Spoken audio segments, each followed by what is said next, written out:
Almost exactly 5 years ago, I gave a sermon inspired by the song, I Hope You Dance by Leanne Womack. It was all about living a life of adventure. I talked about my many travels around the world, especially in Latin America, and daring adventures in relationships and real estate. I even sang a solo of the song, I Hope You Dance, with the CVUU choir as my backup singers. I've been thinking of today's sermon as part 2 of my previous sermon.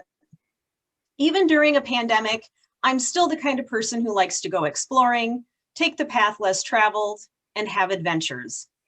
I know that many of you are also adventure-seeking free spirits, so I hope you'll stick around for today's forum to share your thoughts about living a life of adventure during the pandemic.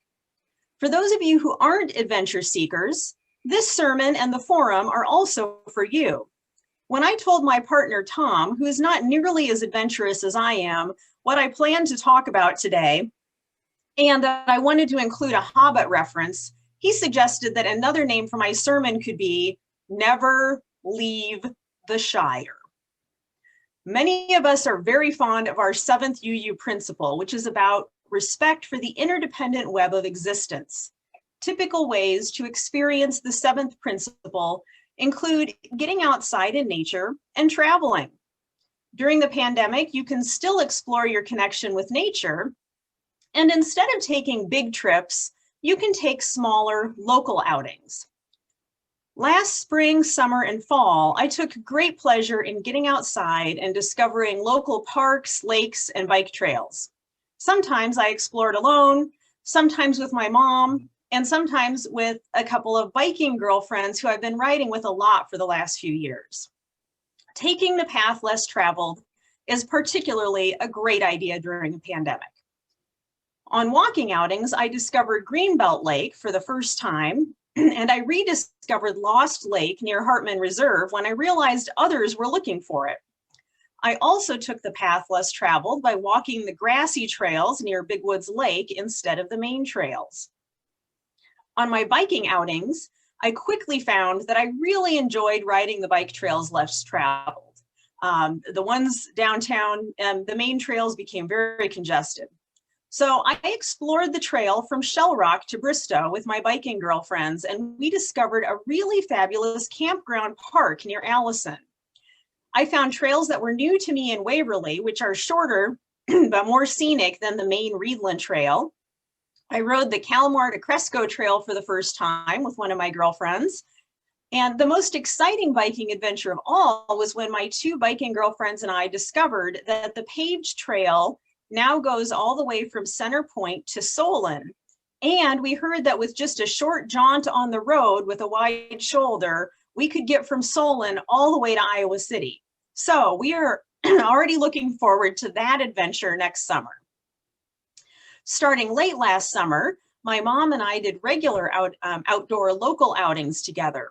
We walked all 5 of our local labyrinths, including a couple of trips to the Arboretum in Waterloo and Devlin Russell's Labyrinth. We went on an outing to explore the beautiful parks of New Hartford, which, until we started asking around for outing ideas, we had no idea existed. We went to the park in Allison that I found on my biking adventures, and more. You can see my mom's Facebook page for pictures of most of our adventures, and maybe my mom will tell more about these stories during the forum. So I did a lot of outdoor exploring and adventuring last year from March through October, and I look forward to doing more of this type of exploring starting in March of this year. I'm sure that some of you are willing to do this type of exploring in the winter. I know that the nature group was out yesterday, a bunch of crazy kids, but I am not willing to go out there when it gets cold. So for those of you like me who don't want to go outside until it gets warmer, let's look at some other types of adventures we can take while it's cold out. Our 3rd UU principle is about encouraging each other to spiritual growth. And our 4th UU principle is about searching for truth and meaning. When I look at these 2 principles together, it reminds me to honor the inner connection we each have to our own mind, body, and spirit. My inner focus during the pandemic has been on health and fitness, and it has really paid off. I've lost almost 30 pounds, not that you can tell on Zoom. I've also made some headway towards figuring out the chronic cough I've had the last 2 winters. So I feel healthier than ever. Exploring new ways to stay active while I'm trapped at home has been a real focus for me this past year. One thing that has worked well for me is to connect mind and spirit into my physical fitness practices. I do yoga almost every morning with Sarah Starr in a different scenic California location each day, at the beach, next to a waterfall, in a field of sunflowers, near a mountain, and in a river. After work, I ride my indoor bike while I watch action, superhero, and sci-fi shows. The more intense the show, the better the workout. And I also do a lot of dancing alone at home, thanks to my extensive amounts of music in iTunes. I am so grateful that throughout my 40s, whenever I listened to live music, which I did all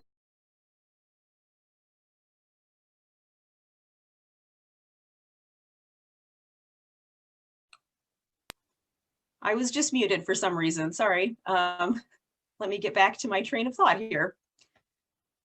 So that whenever I listened to live music, which I did often, I would buy a CD to support the artists and to add my collection, add to my music collection. And this has been a wonderful, like such an unexpected, wonderful treat during the pandemic to hear music that I once heard live and be mentally taken back to the place I heard that particular band before. While I dance alone at home now, I remember dancing to this band with Mom and Priscilla at Lincoln Park in Waterloo, or at Overman Park in Cedar Falls, or dancing in downtown Waterloo with Juanita following a bike event, or many other happy dance memories.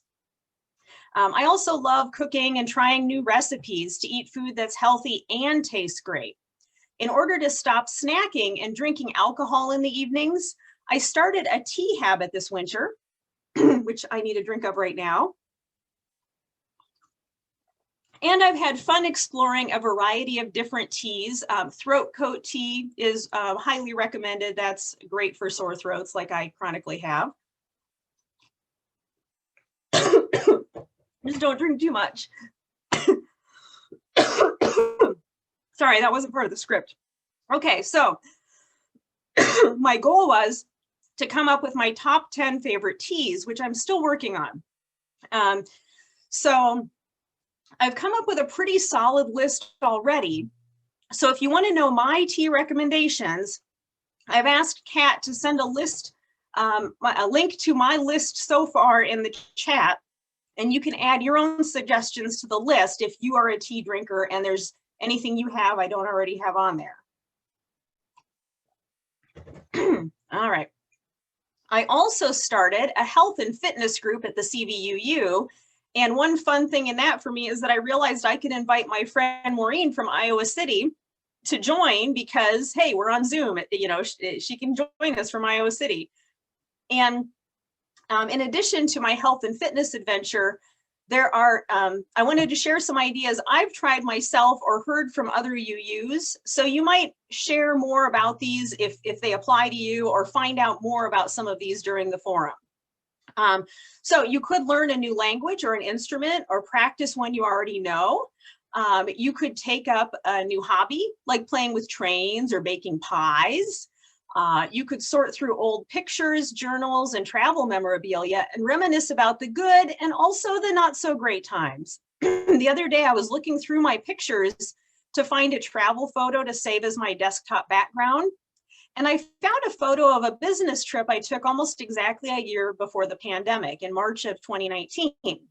So imagine, take a moment to imagine with me. I got to go to Orlando, Florida for work and stay at a beautiful hotel with a beautiful outdoor pool surrounded by palm trees. You know, there's this big patio with the pool right in the middle. So just imagine that lovely setting. Except, and that's what's my backdrop right now, except it made me laugh when I remembered that in March in Florida, for any of you who've been to Florida in March, you know that those beautiful outdoor pools are, of course, too cold to swim in. So on that trip, I did manage to jump in and swim a few laps, but it wasn't nearly as enjoyable as I had hoped. And I also realized quickly that it felt like I was in the spotlight of the entire hotel because the pool is right in the middle of all the action. So no, thank you. It was a great reminder that sometimes these fantasy trips are a little more real than we'd like. So maybe for at least a year or so, it's just fine to fantasize about where we want to go instead of actually going there. Other ideas, you could also journal, scrapbook, do art projects, do tarot readings, light candles, take bubble baths, meditate, attend virtual retreats, perform or participate in a ritual, or join a virtual small group. You can read books, listen to audiobooks, and watch movies and shows. I've been watching episodes of original Star Trek and checking out one of the newer Trek series, Discovery, going where I've never gone before. You can connect with other UUs. Just keep coming to the UU services like this one. Join us for forums on Sunday, Wednesday night Zoom hangouts, special social events like the Zoom New Year's Eve party, and the youth hangout on the second Wednesday each month. See your weekly update to find out what's happening each week. You can also, and Priscilla already shared some about this, but you can play with stuffed animals. So here's one of mine. Tom and I have our own menagerie of lions here that keep us entertained. So let's see. So we had a lively conversation on a Wednesday night hangout at the beginning of December when one of our adult attendees, I'll let you guess who, said she had never had a stuffed animal. And this sparked stories. We had a blast that night, and then it led to a series of mystery gifts for that person of many stuffed animals. And Priscilla just shared that that was her. So that was a great adventure for the Wednesday night crew. The bottom line is to try something new, even if it's small. I bought a dartboard and a hula hoop, and I've been doing lots of new puzzles. Now, another style of adventure that could combine several of these ideas is to use your imagination, which is the Soul Matters theme for January. You can plan an imaginary trip. Tom bought me a beach vacation for Christmas by giving me a video of Hawaiian waves and Hawaiian beach waves, and also a foot bath massager. So now I can sit on the virtual beach with my feet in the bubbling water and hear the sound of ocean waves. If you want to plan your own imaginary trip, it could go something like this. Let's say you want to go to Italy. You could read books and watch videos about Italy, including both documentaries and fiction like Under the Tuscan Sun and Eat, Pray, Love. You could also learn some Italian, try a few new Italian recipes, plan your itinerary and learn about each stop on the route, and meet a few people online from Italy.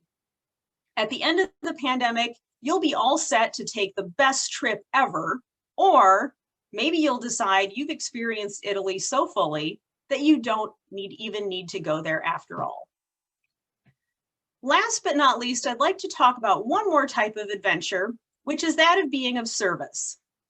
We have UU principles about the inherent worth and dignity of every person, justice, equity, and compassion in human relations, the use of the democratic process, and the goal of world community with peace, liberty, and justice for all.